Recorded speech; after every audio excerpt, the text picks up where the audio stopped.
Presiden Amerika Serikat Donald Trump mengaku ada negosiasi yang sangat mendalam dengan Iran, khusus soal Selat Hormuz. Trump bilang akan membuka selat itu. Saat perundingan dengan Iran sedang dibangun, Donald Trump mengklaim saat ini sedang membersihkan Selat Hormuz dari ranjau dan akan membuka selat itu meski Amerika Serikat tidak menggunakannya. Trump menambahkan, ia tidak peduli jika kesepakatan dengan Iran tidak tercapai.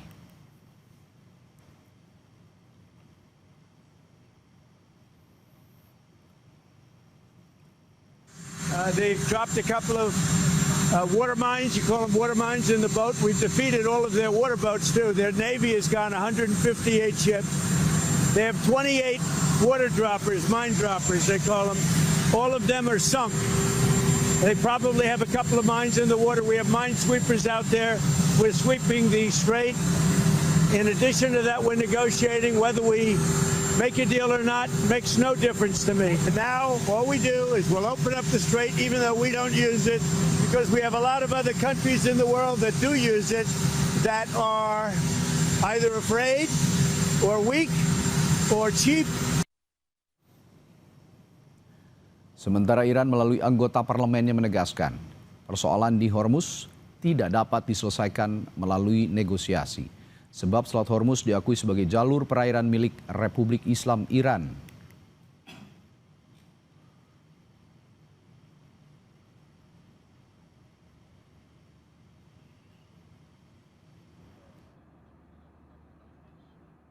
موضوع تنگه هرمز موضوعی نیست که ما با مذاکره بازش کنیم، با مذاکره ببندیمش و این رو بخوایم بگیم امروز مذاکره. اون یک آبراهی است متعلق به ایران اسلامی و سالهای سال ما با گذشت و با مدارا با مهمان نوازی گذاشتیم، اومدن رفتن. الان میخوام از این حق مسلم ملی استفاده کنیم.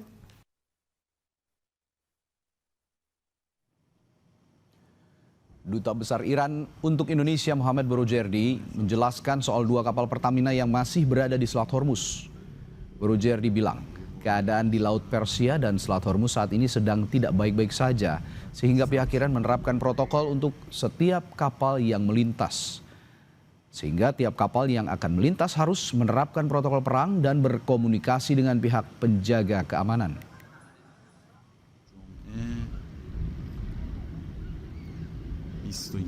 وضعیت منطقه خلیج فارس و تنگه هرمز عادی نیست. شرایط در اونجا بسیار شکننده و خطرناکه و به همین دلیل کشتی‌هایی که میخوان از اونجا گذر کنند باید پروتکل‌های زمان جنگ رو رعایت کنند. برای رعایت این پروتکل‌ها همه کشتی‌ها موظفند که تک تک با طرف ایرانی کنترل کننده و تأمین کننده امنیت در تنگه هرمز تماس بگیرند و با رعایت پروتکل‌ها رد بشن. من امیدوارم که کشتی‌های اندونزی هم به زودی مذاکراتشون رو با طرف ایرانی آغاز کنند و به سلامت از تنگه هرمز رد بشن. Lalu negosiasi seperti apa yang harus ditempuh pemerintah Indonesia agar kapal Pertamina yang tertahan di Selat Hormuz bisa lolos? Kita bahas bersama pengamat Timur Tengah Zulfan Lindan. Selamat malam Pak Zulfan. Selamat malam.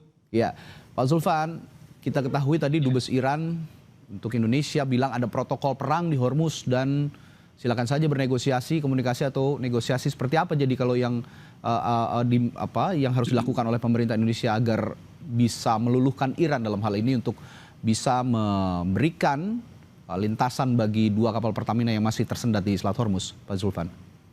Ya, kalau kita lihat ini kan persoalannya tidak sepele ya. Ada kalau hanya sekedar aturan dari legalitas ataupun hukum itu mudah, ya. Tetapi ini kan persoalannya persoalan geopolitik, persoalan keamanan dan persoalan diplomasi ada di sini. Jadi tidak mudah memang kita tidak bisa, misalnya kalau ini tidak berhasil kapal Pertamina lolos dari Selat Hormuz, seolah-olah pemerintah gagal. Oke. Ini persoalannya kan sangat pelik, bahwa Iran menerapkan protokol yang sangat ketat, bukan terhadap kita, terhadap banyak negara, Oke. kecuali negara-negara dinilai yang memang sudah secara tegas tidak mau bersahabat dengan Amerika. Nah gitu. Nah kalau kita kan dilihat masih ada hubungan dengan Amerika, dengan Trump misalnya. Ya. Tentu mereka akan memperlakukan ketat protokolnya di sana. Oke. Ya, nah lalu kita pernah tahu juga bahwa ada satu kapal Iran yang tertahan di tahun 2023. Namanya MT Arman 114. Kabarnya selain tadi yang dikatakan Anda Pak Zulfan bahwa kita masih punya hubungan dekat dengan Amerika Serikat dan dianggap ya masih abu-abu terhadap sikapnya terhadap Iran. Apakah kapal MT Arman 114 ini juga menjadi hambatan ketika kapal Pertamina tidak bisa melintasi Hormuz? Kalau saya tidak secara langsung nggak ada, itu jauh sekali ya. Kasus ini kan kapal ini bukan kapal pemerintah Iran. Ini kan kapal swasta pedagang. Ya. Kasusnya kan itu ketika mereka mentransfer minyak ke kapal lain, terjadi ombak besar sehingga kapal Arman ini bergeser ke perairan Indonesia. Oke. Dan kemudian selangnya copot. Oke. Akhirnya terjadilah pencemaran di tanah air Indonesia. Jadi ini soal legalitas dan hukum, bukan soal politik, bukan soal diplomasi. Oke. Ini dua Jadi konteks kalau yang ada berbeda. orang berbeda. Ya, oke. Oke. Nah, kalau begitu begini Pak Zulfan. Tadi Anda mengatakan kan sebenarnya ini urusan geopolitik begitu. Kalau begitu, apakah kita bisa meminta bantuan misalnya kepada negara-negara yang kapalnya sudah diloloskan untuk melintasi Selat Hormuz? Misalnya, tidak usah jauh-jauh, tetangga terdekat kita, Malaysia, Pak Zulfan. Ya, itu kan kembali lagi, Malaysia sendiri kan belum tentu bisa continue kan. Kalau ada problem lagi kan dia akan juga di stop. Oke. Jadi sebenarnya dilihat kemana kapal-kapal yang diberi lolos dari Selat Hormuz itu, dia akan membagi minyaknya, mentransfer minyaknya. Kalau seandainya Indonesia secara diplomasi dan politik ada masalah, Ya. kemudian Malaysia mengirim ke kita, Malaysia juga kena masalah. Nah, itu problem. Makanya ini tidak mudah gitu. Oke. Nah, kita ketahui Islamabad, perundingan di Islamabad ini juga tidak mencapai kata sepakat. Masing-masing sudah pulang ke tempatnya masing-masing. Wakil Presiden Amerika Serikat J.D. Vance sudah pulang ke tempat ke Amerika Serikat dan begitu pun utusan dari Iran. Ini menurut Anda dalam konteks Selat Hormuz, apakah akan semakin pelik urusannya, semakin rumit, terutama khususnya untuk Indonesia, atau ada jalan lain sebenarnya yang bisa ditempuh?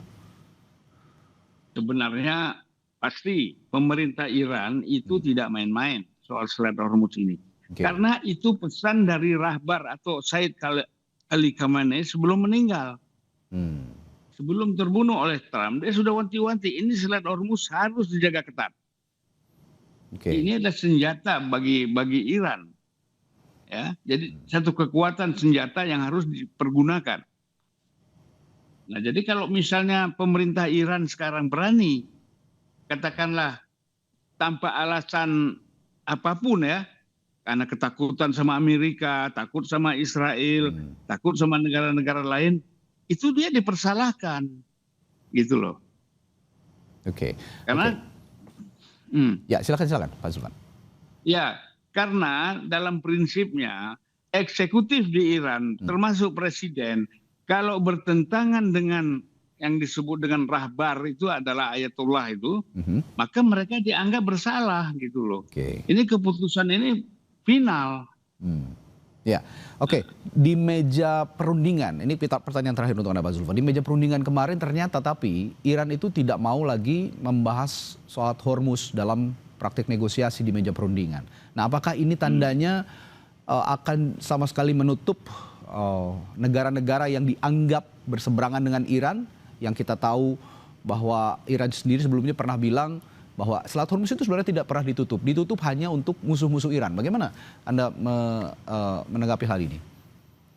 Ya, itu kan taktisnya Iran kan harus begitu. Jangan dia dianggap memusuhi semua negara.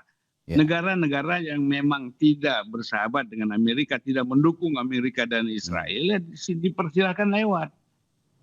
Oke. Kan gitu. Jadi kita ini kan Indonesia ini posisi kita kan abu-abu, nggak jelas. Nah, oleh karena itu kita terhambat, iya kan? Ya. Nah, itu Ya, itu ini- masalahnya. Anda ingin mengatakan apakah singkat saja, Anda ingin mengatakan bahwa sebenarnya Indonesia seharusnya jangan bersikap abu-abu dan sikap apa yang harus ditempuh jika demikian untuk meyakinkan Iran bahwa Indonesia punya sikap yang tegas begitu. Ya kan, pasti harus keluar dari BOP. Oke, arahnya ke situ ya. Gitu Berarti memang BOP itu yang menjadi titik tekan dari Iran begitu ya, Pak Zulfan ya? Iya, itu kan karena isi perjanjiannya segala macam itu kan menyulitkan Palestina, ya kan? Memojokkan Palestina dianggap. Ya kita apakah sengaja atau tidak sengaja, sadar atau tidak sadar kita sudah masuk di situ. Oke. Makanya Baik. kita harus menyatakan ya kita sementara keluar dulu lah dari BOP ini karena kita melihat Palestina belum selesai. Bagaimana jalan keluarnya? Ada solusi juga buat Pertamina, buat Palestina gitu. Oke, baik. Kita nantikan meskipun di Islamabad katanya belum ada kata sepakat, tapi Pakistan menyatakan sepertinya masih ada jalan lain yang harus ditempuh dan mengingat juga gencatan senjata masih akan berakhir pada tanggal 21 April mendatang. Terima kasih pengamat Timur Tengah Zulfan Lindan yang telah memberikan perspektifnya di Sapa Indonesia Malam. Sampai jumpa lagi Pak, selamat malam.